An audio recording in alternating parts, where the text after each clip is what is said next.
Hello?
Sparrow Moon was not at all what I thought she would be. I wasn't given much time to go over her case file before our first appointment, but from what I had read, I half expected some kind of uncontrollable monster to walk through the door. She wasn't anything like that. She was quiet and guarded, smaller in person than what I had imagined from her photograph. A perfectly normal 17-year-old girl. That made it even harder to believe she was capable of doing the things that she did. She was the last surviving member of the so-called Woodfield Five, a group of kids all from the same remote northern town who suffered a series of unexplained, at times violent, mental breaks. Clinical notes suggested some kind of shared psychosis, though unlike anything I'd ever heard of in my 20-year practice.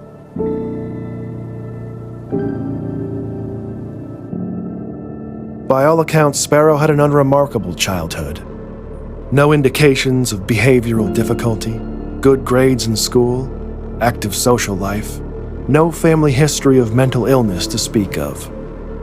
Her mother had been part of some offbeat spiritual commune years earlier, but had left that behind when Sparrow was quite young and eventually remarried. There was nothing to suggest any kind of underlying trauma or abuse, though as you come to find in my line of work, that's not always so obvious. The only path to understanding what really happened in Woodfield was Sparrow herself, and that would prove more difficult than anyone anticipated. I learned very little over the first weeks of our sessions together. Sparrow was often uncooperative, careful never to allow the growing familiarity between us to weaken her resolve. I was not as strong. I became unreasonably attached to her. The endless medical diagnostics revealed nothing we didn't already know. She barely slept. The scratches on her arms were self-inflicted. And aside from high blood pressure, she was physically healthy. No one was certain about what exactly was wrong with her, and she was getting worse.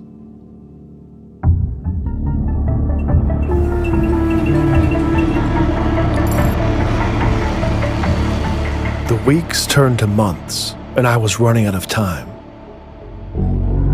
The courts had determined that unless I could demonstrate conclusive progress in her treatment, Sparrow would be transferred to an isolated psychiatric ward and out of my care. I could have walked away at that point. I probably should have. But what I wanted, what I've always wanted, was answers. After all that we'd been through, she wasn't a kid to me anymore. She wasn't a monster either. She was a puzzle to solve. Sodium pentothal can be administered to induce something called narcosynthesis, a state between asleep and awake where the subject is highly suggestible. In most places today, the practice is frowned upon. Normally, I would never consider such a treatment, but given the circumstances, my options were limited. I knew full well that this could risk professional censure, perhaps even my career itself. That didn't seem to matter at the time.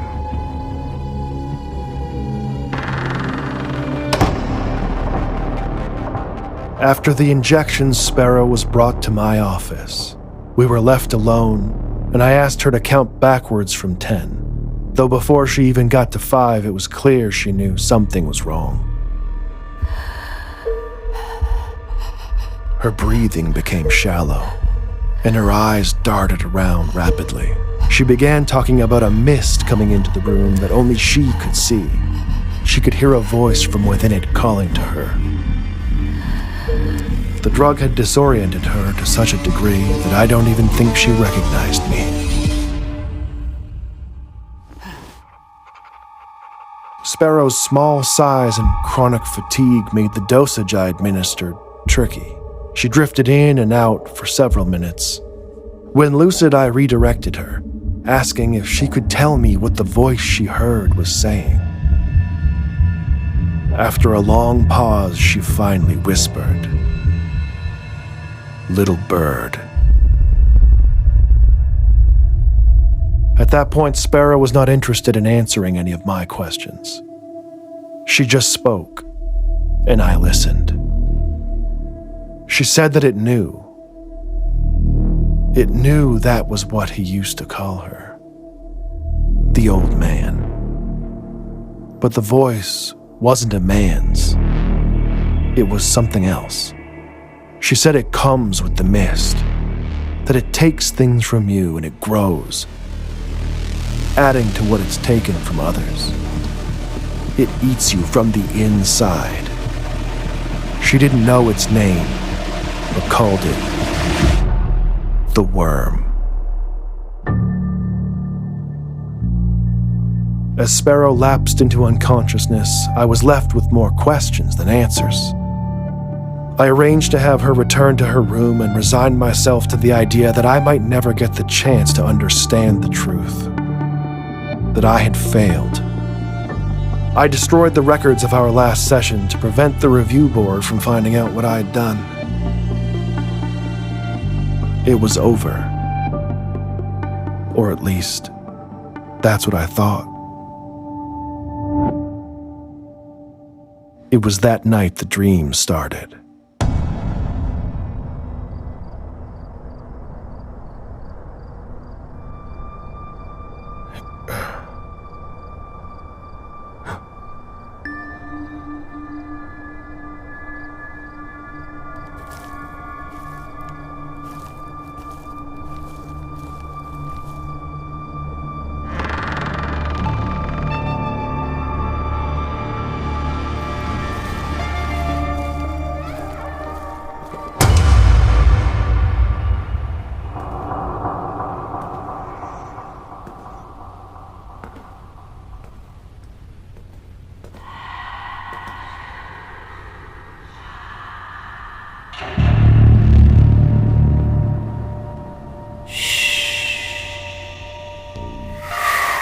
Wait, come back!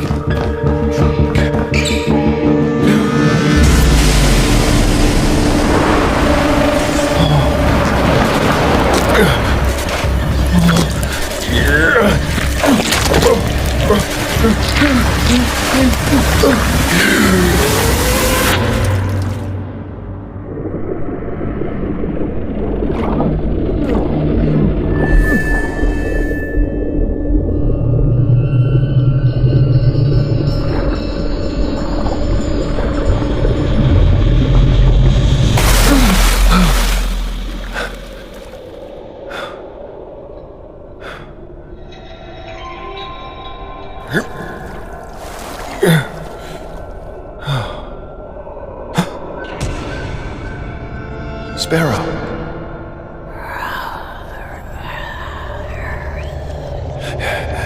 What?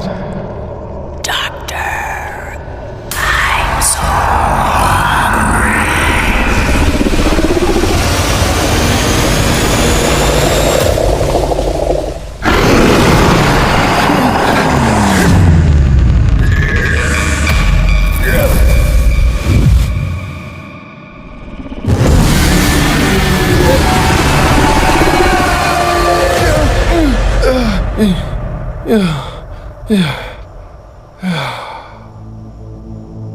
Every time I go to sleep, it's the same. It doesn't really matter how the dream begins. Eventually, the mist will come. And with the mist, always comes the worm. Just like she said it would. You can't run. That never works. It won't let you. The best you can hope for is that you wake up quick, before it begins to feed. At first, I told myself that it would go away. It could be a simple anxiety-induced aberration brought on by the stress of dealing with the case. But it was soon obvious that wasn't it. The nightmares didn't stop. I couldn't sleep, I couldn't eat. It wasn't long before my colleagues began to take notice. Things got so bad I had no other choice. I called in every favor, pulled every string I could, and arranged access to Sparrow at her current facility. I needed answers more than ever. And she still had them.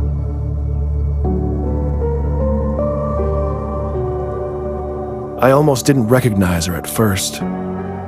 She looked strong and alert, a stark contrast to the tired girl that I had spent all that time with. I didn't have to ask any questions this time. Just by looking at me, she knew all too well what was happening. We sat down, and Sparrow Moon gave me what I needed. The worm is some kind of parasite. A pathogen, an ancient thing passed from host to host, manifesting in their dreams, feeding on their deepest fears. It will not stop, always hungry for more. It won't kill you. It doesn't want you dead. It wants what any good virus wants: to propagate, to be passed on, to be fed. Sparrow tried to hold it inside of her, to protect others. She thought that if she could fight it long enough, it would die with her. But she passed the worm to me the same way that it had been passed to her, just by telling me about it.